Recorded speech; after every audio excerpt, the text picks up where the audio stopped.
Vamos lá, Mateus capítulo 14, versículo 29, eu vou ler de novo. Se você quiser, você pode deixar a sua Bíblia aberta em Mateus 14, porque nós vamos destrinchar alguns versículos.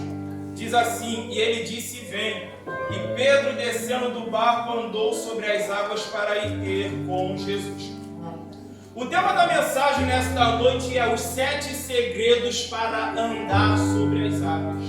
Eu vou repetir. O tema da mensagem nesta noite é os 7 segredos para andar sobre as águas. Eu não sei como é na vida dos homens, das mulheres que já são adultos, mas eu me atrevo a dizer que na vida do jovem moço e da jovem moça, eu acho que todos nós somos interessados em saber qual é o grande segredo. Qual é a grande sacada? Para quê, irmão Cleito? Para sair do natural e entrar na dimensão do sobrenatural. Aleluia! Então, eu repito pela última vez que o tema da mensagem é os 7 segredos para andar sobre as águas. E qual é o primeiro segredo, irmão Cleito, para andar sobre as águas? Obediência. Desobediente não anda sobre as águas. A obediência, ela é um pilar fundamental e essencial para quem quer sair do natural e entrar na dimensão do sobrenatural. Mateus capítulo 14, versículo 22 diz assim: e logo ordenou Jesus que os seus discípulos entrassem no barco e fosse adiante para outra banda, enquanto se despedia da multidão. Perceba que Jesus está dando uma ordem aos seus discípulos. E qual é a ordem? Entra no barco e passe para o outro lado. Aqui eu já quero abrir um parênteses e fazer uma colocação muito significativa para mim e para a tua vida. E que colocação é essa, irmão Cleito? Quem não consegue, quem não é capaz de obedecer ou acatar ordens, jamais andará sobre as águas. Se eu não tenho a humildade, se eu não tenho a simplicidade e de reconhecer as autoridades que Deus constituiu sobre a minha vida, e quando eu falo isso, eu me refiro a pastor, pastora e líderes de departamento. Se eu não consigo me submeter para obedecer ordens que são me dadas, entendendo e reconhecendo que essas ordens são instruções dadas diretas de Deus, e que o meu líder, a minha líder, está sendo apenas o canal para me dar uma direção, não tem como eu andar sobre isso. Por que, irmão? Porque quando eu receber a ordem eu vou duvidar. Porque quando eu receber a ordem eu não vou crer. Por quê? Porque eu não estou acreditando, porque eu não estou reconhecendo a autoridade que Deus constituiu sobre a minha vida como um homem e uma mulher de Deus. Por quê? Porque se eu reconheço, eu confio. Aleluia! 1 Reis capítulo 17, versículo 3 diz assim: vai-te daqui e vira-te para o oriente, esconda-te junto ao ribeiro de Querite, que está diante do Jordão. O que é isso, irmão Cleito? É Deus dando uma ordem direta para o profeta Elias. Qual é a ordem? Você vai beber da água do ribeiro, você vai se esconder lá, porque eu já tenho dado ordem aos corvos para trazer pão e carne para você de manhã e pão e carne à noite. Perceba que o profeta Elias, ele recebe uma ordem e ele obedece. Semelhantemente, no decorrer do texto em 1 Reis capítulo 17, você vai ver que o ribeiro de Querite vai se secar. Deus vai se revelar ao profeta dando mais uma ordem a ele. E qual é a ordem? Vai a viúva de Serepta, que habita em Sidom. Eu já tenho dado ordem a ela para que te sustente. Você conhece a história? A mulher estava precisando mais do que ele, só que com ele estava uma palavra. Olha para quem está do teu lado, me ajude a pregar. Olha para ele e fala com carinho, respeito, mas com autoridade. Você pode não ter nada, Agora olha para ela, tá, mas se você tiver uma palavra, eu mandar calabachurianda candara. A viúva do azeite, quando o profeta pergunta o que tu tem em casa, ela diz, eu não tenho nada. Mas ela se lembra, opa, eu não tenho nada a não ser uma botija de azeite. O profeta libera a palavra. Após a manifestação da palavra, ela pagou as dívidas e viveu do resto. Glórias ao Eterno. 1 Reis capítulo 18, versículo 2 diz assim: E sucedeu que depois de muitos dias a palavra do Senhor veio a Elias no terceiro ano, dizendo: Vai e mostra-te a Acabe, porque darei chuva sobre a terra. E foi Elias mostrar-se a Acabe, e a fome era extrema em Samaria. Nós vemos aqui o profeta Elias recebendo a terceira ordem diretamente dada por Deus. Vá e mostra-se a Acabe, porque eu vou mandar chuva. Só que a Bíblia vai dizer, onde nós lemos em 1 Reis capítulo 17, que o profeta ele vai profetizar seca. Ele vai dizer, se eu sou homem de Deus, cuja presença estou, que não haja chuva. E a Bíblia vai dizer, estou dizendo eu com minhas palavras, eu imagino Deus puxando o currículo do profeta, calabachura, e dizendo, não tem jeito. O testemunho é muito forte, a integridade é muito forte, a sinceridade é muito forte, a vida de oração é muito forte. Eu vou ter que assinar embaixo. A Bíblia diz, estou dizendo eu com minhas palavras, que Deus assina embaixo do que o profeta está falando, e agora não tem chuva. A chuva era essencial para a produção de algo naquela época. Para produzir comida, para produzir coisas que você poderia até negociar. A viúva do azeite é o maior exemplo disso. Quando Deus multiplica o azeite, ela recebe a palavra. Qual é a palavra? Paga a tua dívida e tu e teus filhos vivei do resto. Se não houvesse a possibilidade de acontecer uma negociação por intermédio do azeite, essa palavra jamais se manifestaria como verdade na vida daquela mulher. Mas voltando aqui à linha de que o profeta obedeceu a ordem dada por Deus. O profeta ia se mostrar a Acabe. E Deus falou assim, vai lá e avisa que eu vou mandar chuva. Só que o profeta ele está vindo com uma palavra que vai contra a realidade.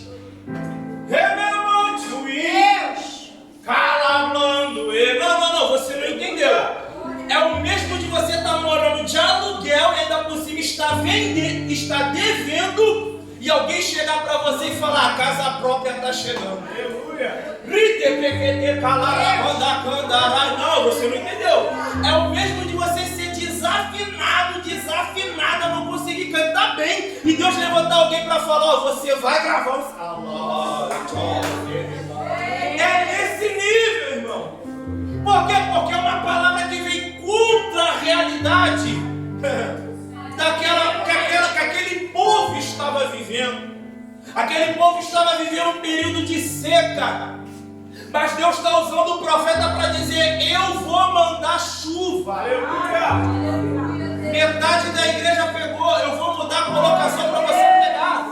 Deus está dizendo, você está vivendo um período de escassez, você está vivendo um período de privações, mas eu, Senhor, vou enviar o recurso, eu, Senhor, vou abrir as portas, eu, Senhor, vou trazer à existência aquilo que não existe.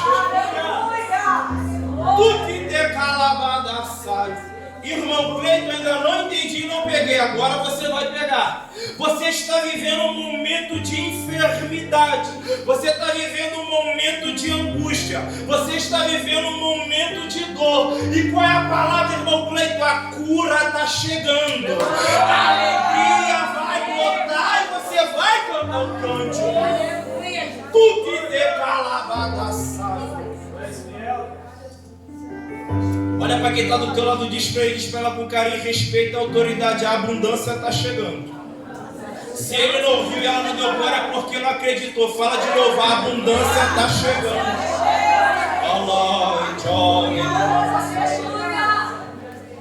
Atos capítulo 9, versículo 11. E disse-lhe o Senhor: levanta-te, vai à rua chamada direita e pergunta à casa de Judas por um homem de Tarso chamado Saulo, pois eis que ele está orando. Aleluia. Perceba que Elias obedeceu uma ordem dada direta pelo próprio Deus e experimentou de uma provisão a qual o mundo natural não é capaz de explicar e de compreender. Porque se você chega para uma pessoa e fala: os corvos trouxeram pão e carne de manhã, aleluia, e trouxeram pão e carne à noite, o ser humano normal não entende isso.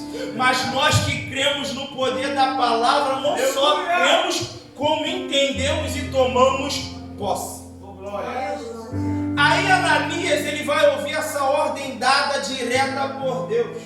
As canelas dele vai tremer e vai dizer: esse aí eu ouvi falar, esse eu conheço, não vou dizer com minhas palavras. Eu imagino Deus dizendo: rapaz, tu acha mesmo que eu vou te colocar em furada? Cala a machúria.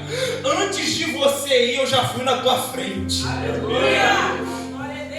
Oh, aleluia. Perceba que Ananias, ao ouvir e obedecer uma ordem dada direta por Deus, o que ele vivenciou? Ele teve o privilégio de ser um instrumento na mão de Deus para que Saulo pudesse voltar a enxergar e ser cheio do Espírito Santo. Aleluia. Repita comigo bem forte: quando eu pode ser melhor, quando eu me posiciono como Deus quer, não como eu quero. Como Deus quer. Outras pessoas são cheias do Espírito Santo. Irmãos, um homem posicionado com a palavra, uma mulher alinhada com a palavra, quando canta, canta diferente.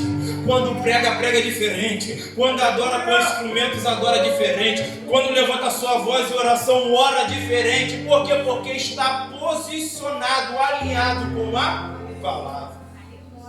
Aleluia. Segundo segredo para andar sobre as águas. Qual, irmão Cleiton? Vigiar com a multidão.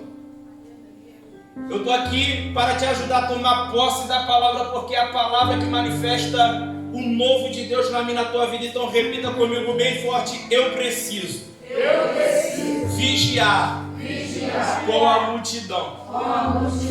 Esse é o segundo segredo para andar sobre as águas. Se agarrando a expressão multidão, porque se você ler o texto de Mateus capítulo 14, você vai perceber que Jesus ele vai se despedir da multidão e liberar a ordem para os seus discípulos. Nós podemos abrir duas linhas de pensamentos e fazer menção de uma verdade.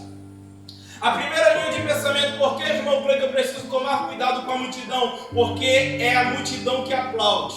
Ou melhor, essa é a segunda, eu inverti aqui, perdão. Primeira linha de pensamento falando a respeito da multidão. Por que eu preciso tomar cuidado com a multidão? Porque é a multidão que muitas das vezes atrapalha.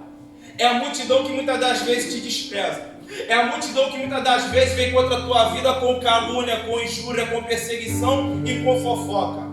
Calamachúria. Então precisamos vigiar com a multidão. Por quê? Porque senão aquilo que a multidão está falando ou agindo, porque a Bíblia vai dizer que a multidão se uniu contra Paulo e Silas. Calamachúria. Nós vamos chegar lá. Mas se nós não vigiarmos com a multidão, ela tem o poder de te Eita, fugiu. Me ajuda. Opa, alguém falou de novo? Isso aí, ela tem o poder, como eu sou um rapaz de linguajar simples, eu vou mudar isso daí, mas eu entendi. Ela tem o poder de tirar você do seu ponto de equilíbrio. A multidão faz isso. Se eu não vigio com a multidão, eu tenho uma identidade, você tem uma identidade, você sabe quem você é em Deus, você sabe quem você é em Cristo, mas se você não vigia com a multidão, ela pode te arrancar do seu ponto de equilíbrio por causa de uma palavra, por causa de um gesto. Allah, então passou por mim, não deu a paz do seu cuidado com a multidão. Passou por mim, não falou com meu irmão. Às vezes a irmã só está passando por um problema. Às vezes o cara só teve um dia ruim. Você já está imaginando, montando todo um teatro, uma história mirabolante na sua cabeça.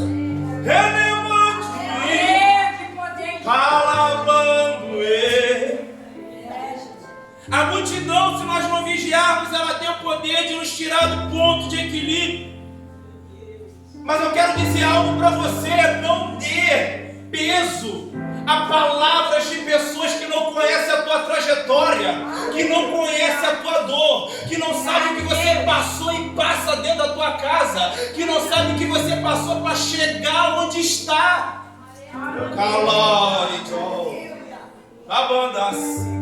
Marcos capítulo 10, versículo 48.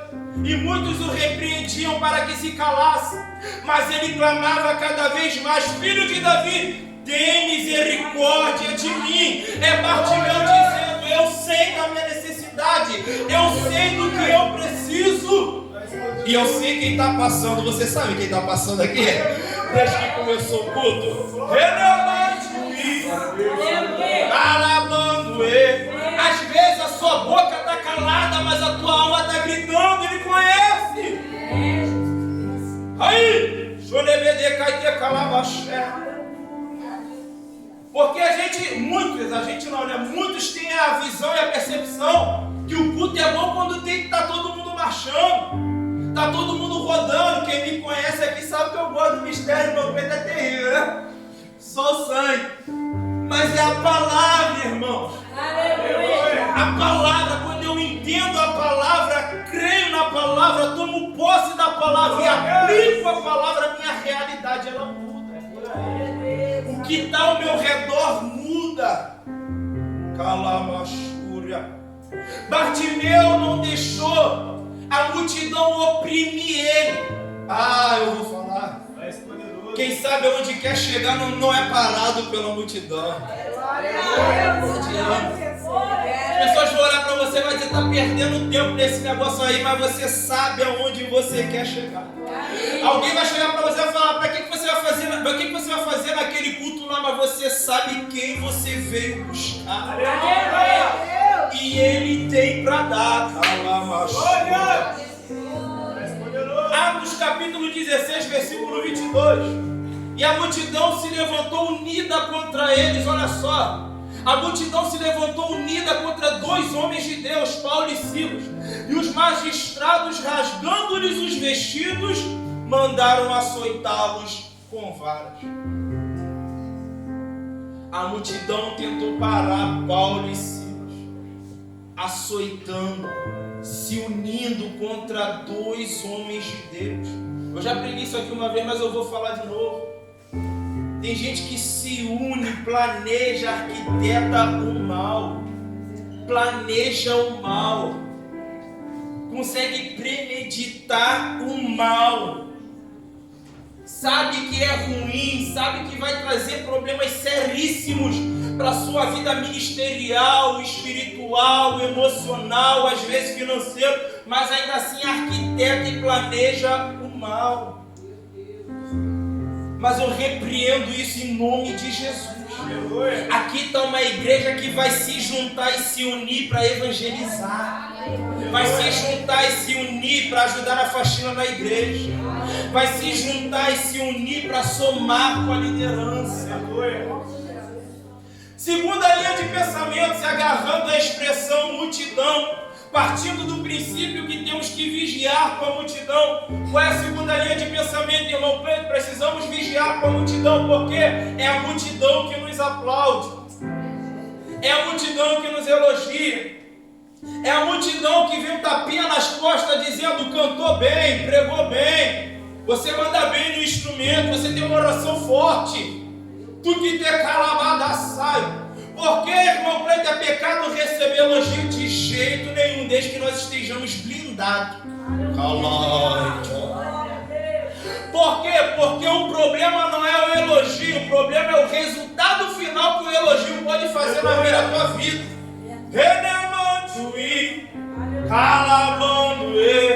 É com tristeza certeza que eu digo, eu glorifico o nome do Senhor, que não é a realidade na minha vida e não é a realidade de muitos aqui, mas infelizmente é a realidade de algumas pessoas que congregam em algumas igrejas aí fora. Qual é o resultado final, irmão Cleito, do elogio? Arrogância, prepotência, soberba. Mas a Bíblia diz que o soberbo Deus abate. Alamachúria. Deus abate o soberbo, mas Ele dá graça aos humildes. Aleluia. E se agarrando ainda a expressão multidão, podemos fazer menção de uma verdade. Que verdade é essa, irmão Cleito? Quem está com muita fé aqui dá glória a Deus. Então essa palavra é para você, escute. E que verdade é essa, irmão Cleito? Partindo do princípio que é necessário vigiar a multidão, vigiar com a multidão, podemos fazer menção de uma verdade. Você não precisa ir atrás de multidão. Aleluia. Olha para quem está do teu lado, libera para ele e para ela com carinho, respeito, mas com autoridade. Você não precisa, diz. Foi muito baixo, fala de novo, você não precisa. Agora, eu não sei se tem esse negócio, mas se tiver, faz uma cara de profeta e diz assim, ó, ir atrás de multidão. Desceu um remo aqui, eu vou liberar. Olha para ela e fala, ele já te viu.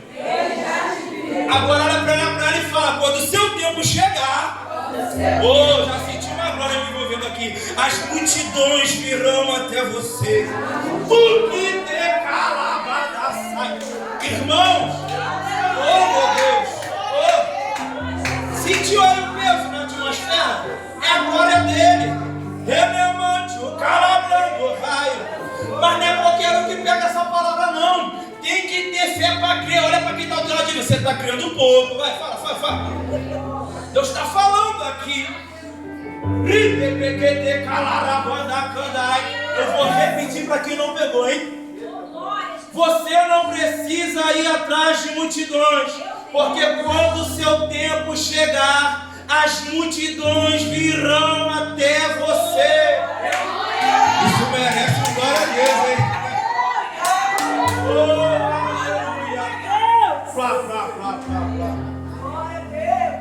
Terceiro segredo para andar sobre as águas. Se você analisar o texto, você vai perceber que Jesus, ele tirou um período para orar à parte. Ele estava só, orando à parte. Irmão Cleiton, eu quero andar sobre as águas, então você precisa entender a importância que é ter uma vida de oração. Mateus 14, 23 diz assim: e despedida a multidão, subiu ao monte para orar à parte, e chegada já a tarde, estava ali só. Deixa eu abrir um parênteses aqui. Você precisa ter um momento para tirar um momento para ter um particular com Deus. Para quem quer andar sobre as águas, para quem quer sair do natural e vivenciar o sobrenatural, ter uma vida de oração é indispensável. Tu que te calabadaçai. Às vezes não. Existem batalhas que alguns de nós ainda não vencemos. Existem barreiras que alguns de nós ainda não atravessamos, porque não estamos tirando um tempo para ter um particular com Deus. Como é isso, irmão Cleiton? É quando você fecha a porta do seu quarto e ora. Como é isso, irmão Cleiton? É quando você sai da sua zona de conforto e vem para o trabalho de consagração. Como é isso, irmão Cleiton? Seguindo o exemplo de Jesus, saindo da zona de conforto e indo buscar no monte. Aleluia. O segredo não está no monte. O segredo é o que é feito no monte. O que? Oração em particular. Deixa eu liberar algo sobre a vida de que alguns de nós aqui já sabem, mas alguns não sabem ainda. O que? Ele já sabe de tudo. mas Ele faz questão de ouvir a sua voz. Ele faz questão de ouvir de você.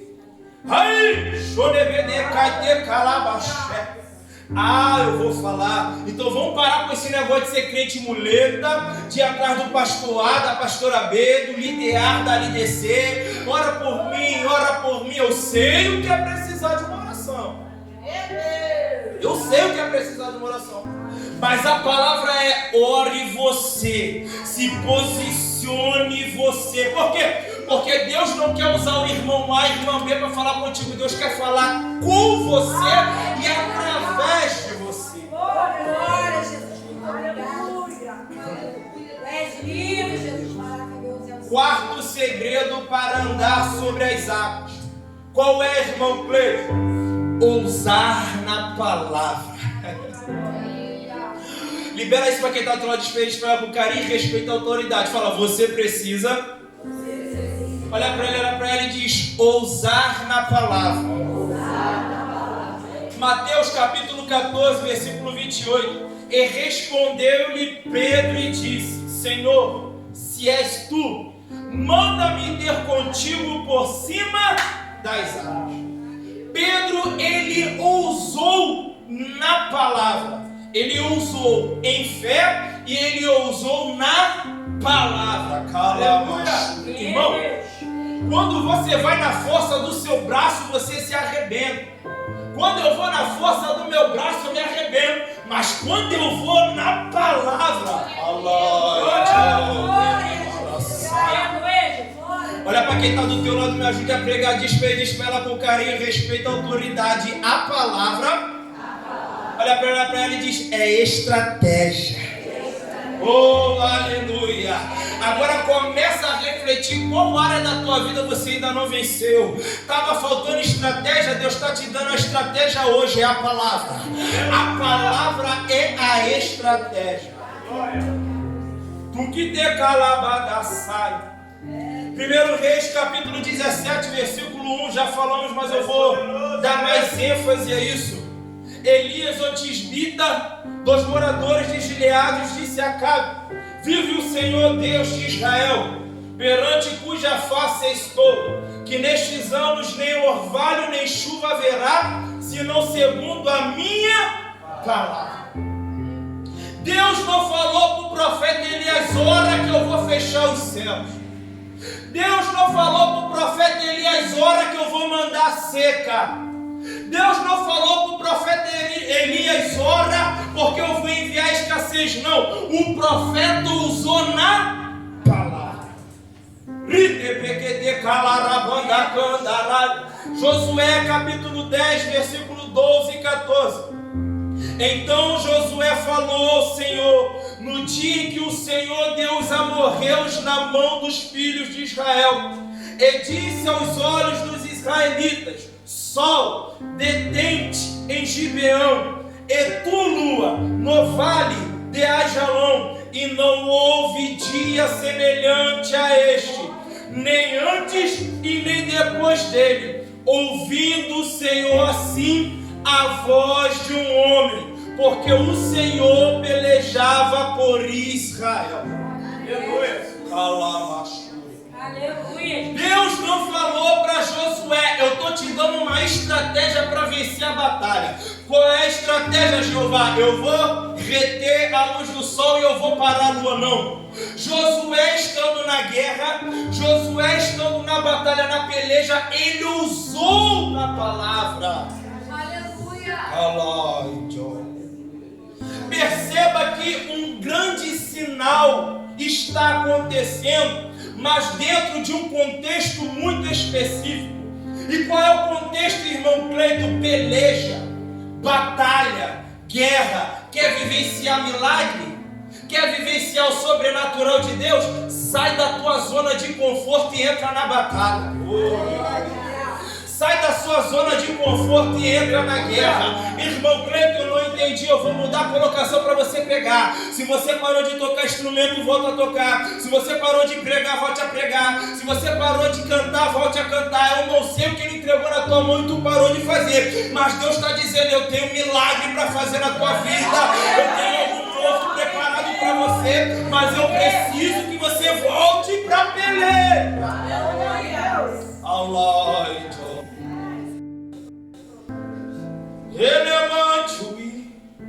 calabrando ele. Falta mais o que, irmão, para ir com milagre? Eu não sei se isso te alegra ou te entristece. Mas voltar para a peleja não é o suficiente. Olha para quem está do teu lado com carinho e respeito com as autoridades e diz para ele, diz para ela, voltar para a peleja. Olha para ele, porque quem sabe este homem, esta mulher já está guerreando, então olha para ele e fala, guerrear não é o suficiente. Então o que eu faço, irmão Breno, para fechar e conquistar, romper? Tem que usar na palavra. Quem está na peleja e ousa na palavra, vivencia milagre. Quem está na peleja e ousa na palavra, vivencia o novo de Deus. Aleluia. Calabachúria. Josué, ele ousou na palavra.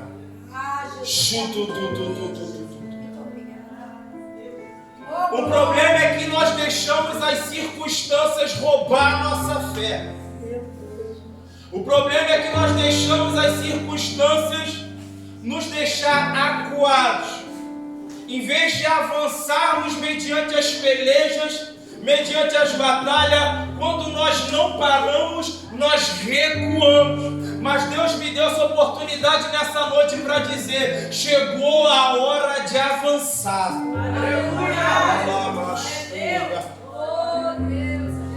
Quinto segredo para andar sobre as águas, não se preocupe que são apenas 7. O quinto segredo é clamar. Aleluia. Irmão Cleiton, qual é a diferença da oração para o clamor? Segundo os estudiosos, várias diferenças. Mas uma das diferenças entre clamar e orar é que o clamor você brada em alta voz. Se eu quero andar sobre as águas, eu preciso clamar em alta voz. E só clama em alta voz quem sabe o que precisa. Só clama em alta voz quem sabe aonde quer chegar. Só clama em alta voz quem sabe a quem está clamando. Aí, Mateus 14:30. Mas sentindo o vento forte, teve medo. E começando a ir para o fundo, clamou dizendo, Senhor, salva. Pedro está afundando. Eu imagino, recapitulando, dizendo o meu pouco entendimento com minhas palavras. Quando Pedro está afundando, ele lembra, opa, quais são os princípios que me levaram a andar sobre as águas? Aí Pedro lembra, opa, o clamor, ele clama e Deus envia socorro. Aleluia! Glória, obrigado, Jesus. Eu vou falar. Aleluia! Tem gente que um dia andou sobre as águas, calabash, pregou fora do país, cantou em outros estados, liderou, participou de eventos grandes. Isso é simbolicamente falando andar sobre as águas. Mas aí começou a afundar. E o Espírito Santo me impulsiona nessa noite a liberar essa palavra sobre as nossas vidas, dizendo, lembra dos princípios que te levaram a andar sobre as águas um dia. Aleluia. Oh, meu Deus. Os princípios são os mesmos. O caminho é o mesmo e é um só. Jesus disse, eu sou o caminho, a verdade e a vida. Ninguém vê o Pai senão por mim. O caminho é um só, somos nós que mudamos. Calamachúria. Jonas capítulo 2, versículo 2. E disse, na minha angústia clamei ao Senhor, e Ele me respondeu. Do ventre do inferno gritei, e Tu ouviste a minha voz. Aleluia! Oh, aleluia! Aleluia! Quinto segredo para andar sobre as águas, você precisa clamar. Aleluia! Aí você vai dizer, mas irmão preto, não sabe que eu tenho feito jejum, não sabe, eu não perco nenhuma consagração, eu estou visitando até consagração de outras igrejas, eu estou buscando, estou orando. Então olha para quem está do teu lado com carinho, respeito, mas com autoridade. Diz para ela, clama um pouco mais. Alai, Joel. Por que, irmão preto? Porque é quando a gente está clamando que o socorro vai chegando. A gente vai clamando e o socorro vai chegando. Olha! Pedro clamou, Senhor, salva-me. Jesus estendeu a mão e o socorreu. Alai, Joel. Sabe o que eu acho mais lindo? É que em Josué capítulo 10, versículo 12 e 14, quando se fala do vale de Ajalon, Deus ouviu a voz de Josué. Jonas capítulo 2, o profeta vai dizer, do ventre do inferno gritei, mas tu ouviste a minha voz. Deus ouviu a voz do profeta. Fica com raiva de mim não, mas me ajuda a pregar. Olha para quem está do teu lado, diz para ela com carinho, respeito e autoridade e fala, Deus ouve a sua voz. Isso, você conscientizou ele e ela, mas agora você vai profetizar para ele vai dizer, Deus ouviu a tua voz. O profeta não precisa rodar e botar a mão no meu ombro para eu saber que Deus ouviu a minha voz. A profeta não precisa botar o dedo na minha cara e dizer, eis que grande é a obra, para eu crer que ele ouviu a minha voz. Por quê? Porque quando eu clamo, eu sei a quem eu estou clamando. E você sabe a quem você está clamando hoje? Estou vendo que aqui na frente alguém sabe. Porque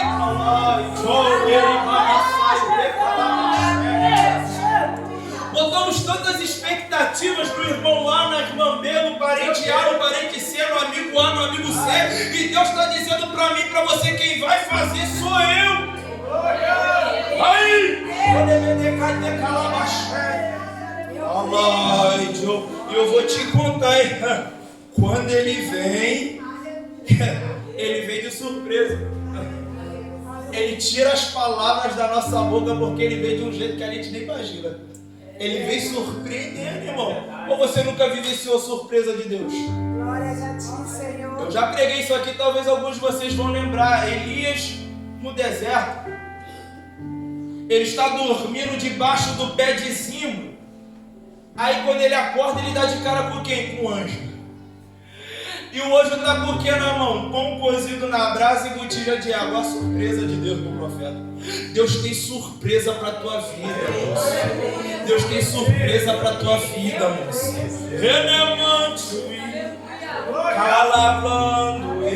Isso é uma especialidade de Deus. Surpreender a minha e a tua vida. Sexto segredo para andar sobre as águas. Não se preocupe que eu estou terminando. Mateus capítulo 14, versículo 31 e 32. E logo Jesus, estendendo a mão, segurou e disse, homem de pouca fé, por que duvidaste? E quando subiram para o barco, acalmou o vento. Qual é, irmão Cleito, o sexto segredo para andar sobre as águas? É entender. É se conscientizar que Jesus, quando ele envia de 2 em 2. Eu imagino quando Pedro começa a afundar, entra comigo na história, estou conjecturando. Eu imagino Jesus segurando a mão de Pedro. Jesus, ele jamais vai fazer isso, tá? Ele jamais vai jogar os meus e os teus erros, os meus teus pecados na nossa cara. Ele é um pai bondoso, perdoador, mas ele não compactua com erro. Só abrindo um parênteses aqui para ficar claro. Mas vamos conjecturar. Pedro está afundando. Ele clama, Jesus estende a mão. O sexto segredo para andar sobre as águas é entender que quando ele envia de 2 em 2. Eu imagino Jesus segurando na mão de Pedro dizendo, tá vendo aí, rapaz? Tá vendo aí como que sozinho tu se arrebenta? Renemancho, calabrando raio. Eu imagino Jesus segurando na mão de Pedro dizendo assim, tá entendendo agora por que eu envio de 2 em 2? Vem comigo, Pedro. Vem comigo, Pedro. Eclesiastes capítulo 4, versículo 9 e 10. Melhor é serem 2 do que 1, porque tem melhor paga do seu trabalho, porque se um cair, o outro levanta o seu companheiro, mas ai daquele e daquela que estiver só. Porque caindo, quem o levantará?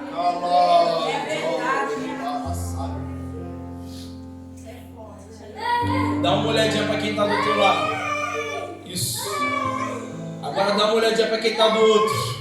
Isso, com carinho e respeito. Isso, aquele olho de cristão amoroso, amor fraternal de Cristo. Olhou? Você pode até não gostar. Você pode até não querer. Você pode não ir com a cara dele, com a cara dela, não gostar do jeito que ele prega, do jeito que ela canta, do jeito que toca instrumento. Mas você precisa dele.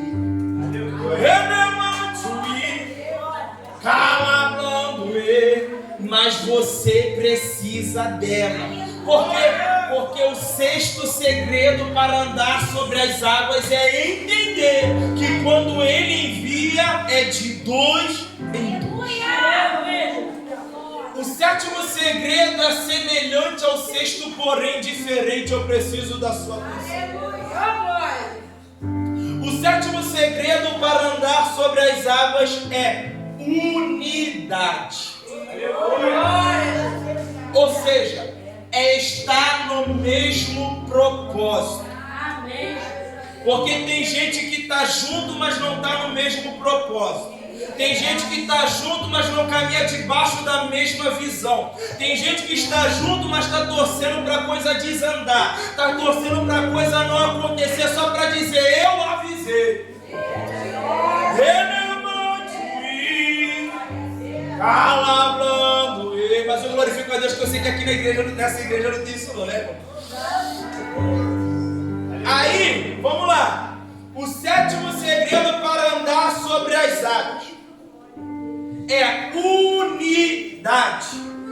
Estar no mesmo propósito. Aí nós vamos conjecturar de novo. Vamos mudar a colocação. Jesus segurando na mão de Pedro. Imagina, gente, Pedro andou sobre as águas.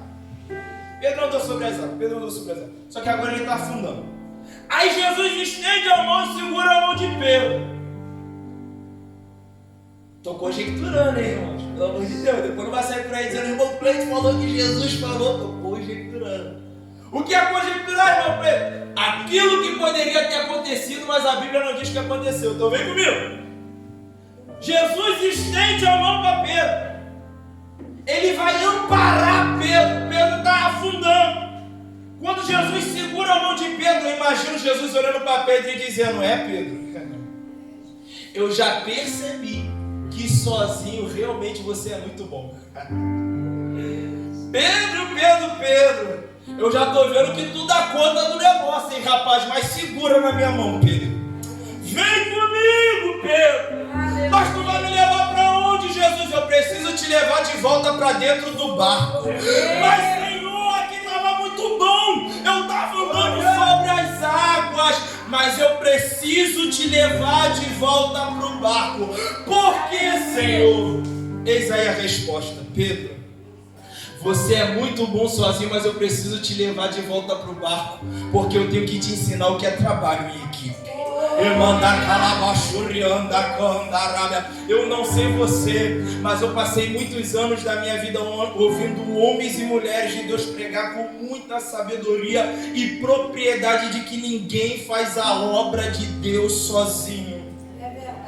Para de tentar arrastar o mundo todo nas costas sozinho. Para de tentar arrastar o mundo todo nas costas sozinha. Para com esse negócio de que você não resolver, ninguém resolve. Que se você não fizer, ninguém faz. Jesus segura na mão de Pedro, estou terminando, não se preocupe. E digo eu com minhas palavras, conjecturando, Pedro, eu preciso te levar de volta para o barco. Eu preciso te ensinar o que é trabalho em equipe. Porque Pedro está acostumado a resolver tudo sozinho. Pedro está acostumado a ter êxito em tudo que coloca as mãos para fazer sozinho.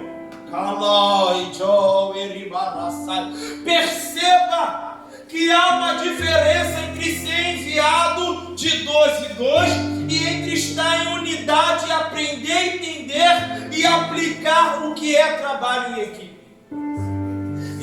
Fica melhor, irmão Cleiton, vou explicar e aqui caminhamos para o final. Mas eu quero a sua ajuda para pregar. Repita comigo bem forte: trabalhe em equipe. Trabalhe em equipe. Para ensaio tá bom, mas pode ser melhor. Trabalhe em equipe. Trabalhe em equipe. Ó, eu vou perguntar o que é isso, igreja. A igreja vai responder. Trabalhe em equipe. Não foi, vamos lá. Eu vou perguntar o que é isso, igreja. A igreja vai responder. Trabalhe em equipe. Vamos lá. Lucas capítulo 5, versículo 2. Os pescadores estão lavando as redes juntos. Eu vou repetir. Os pescadores estão lavando as redes juntos. O que é isso, igreja? O que é isso, igreja? Vem comigo. Segundo Reis capítulo 4, versículo 5. A viúva do azeite, seus filhos traziam os vasos e ela os enchia. O que é isso, igreja? Trabalhe em equipe. O que é isso, igreja? Trabalhe em equipe. Calamachúria. Efésios capítulo 4, versículo 1 e 3. Rogo-vos, pois eu, preso do Senhor, que andeis como é digno da vocação com que fostes chamados, com toda a humildade e mansidão, com longanimidade, suportando-vos uns aos outros em amor. Aqui vai um parênteses: quem anda em unidade suporta em amor. Calamachúria. Procurando guardar o vínculo da unidade do Espírito pelo vínculo da paz. Eu participei do culto da palavra, prometo que eu estou terminando, né? Pregador, quando diz que está acabando, é solução. Eu participei do culto da palavra numa igreja e lá eu aprendi algo que eu quero compartilhar com você e assim passar o microfone para quem é de direito. Escute. Quando falamos a respeito de unidade, nós entendemos, muita atenção agora que é o final da mensagem. Quando falamos a respeito de unidade, ó, fechando a Bíblia, nós entendemos que precisamos primeiro aprender, segundo, praticar, terceiro, cultivar, quarto, proteger. Agora a igreja vai vir comigo, vamos lá. Quando falamos a respeito de unidade, entendemos que, a igreja repete comigo, primeiro precisamos aprender, a igreja. Aprender. Pode ser melhor, aprender. Aprender. Segundo, praticar, a igreja. Praticar. Terceiro, cultivar, a igreja. Cultivar. Quarto, proteger, a igreja. Proteger. Eu vou de novo. Quando falamos a respeito de unidade, entendemos que precisamos, a igreja comigo, primeiro, aprender. Aprender. Segundo, praticar. Praticar. Terceiro, cultivar. Cultivar. Quarto, proteger. Proteger. A última, se tu não guardar no teu coração, sinto muito, assiste no YouTube depois. Quando falamos de unidade sobre a igreja, nós entendemos que precisamos, a igreja comigo, primeiro, aprender. Aprender. Segundo, praticar. Praticar. Terceiro, cultivar. Cultivar. Quarto, proteger. Proteger. Você pode adorar o nome dele? Se é para Jesus, pode ser se é para ele, pode ser melhor. Irmãos, peço perdão pelo horário. Espero que o Espírito Santo de Deus tenha falado nos vossos corações. Até aqui Deus tem me dado.